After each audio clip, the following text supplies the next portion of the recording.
எந்த ஒரு காரியத்தையும் தடையின்றி செய்வதற்கு விநாயகப் பெருமானின் அருள் என்பது பரிபூரணமாக வேண்டும் என்பது நம் அனைவரும் அறிந்ததே.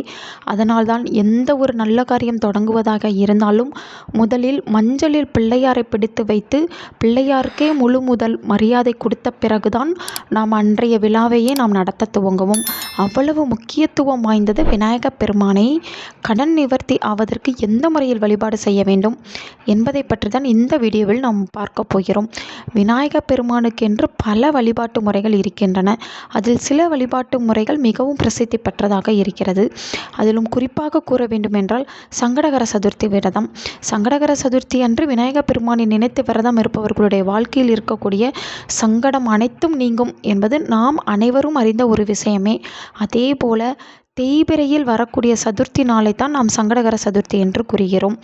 ஆனால் வளர்பிறையில் வரக்கூடிய சதுர்த்தி நாளன்று நாம் பெரிதாக எந்த வழிபாட்டையும் செய்வதில்லை. ஆனால் இந்த வளர்பிறை சதுர்த்தி நாளன்று நாம் விநாயகப் பெருமானுக்கு வழிபாடு செய்தால் நம்முடைய கண் பிரச்சனை தீரும் என்பது யாரும் கூறாத ஒரு அரிய விஷயமாகும்.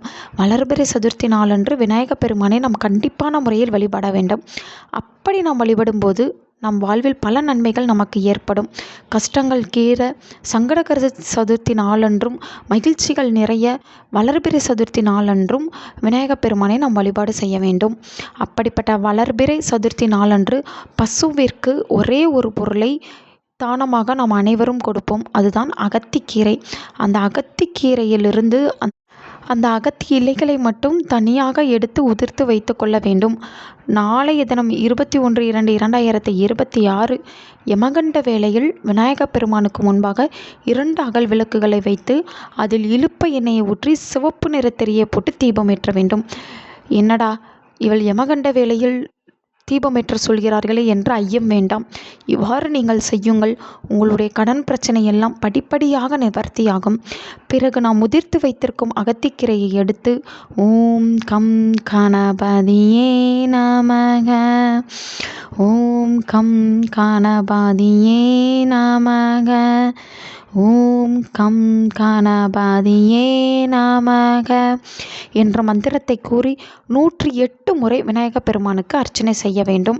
இந்த முறையில் நாம் அர்ச்சனை செய்து அவரை வழிபட்டு வந்தோம் என்றால் நம்முடைய வாழ்க்கையில் இருக்கக்கூடிய கடன் பிரச்சனைகள் தீர்வதற்குரிய வழிகள் நமக்கு கிடைக்கும். பண வரவு ஏற்படும்.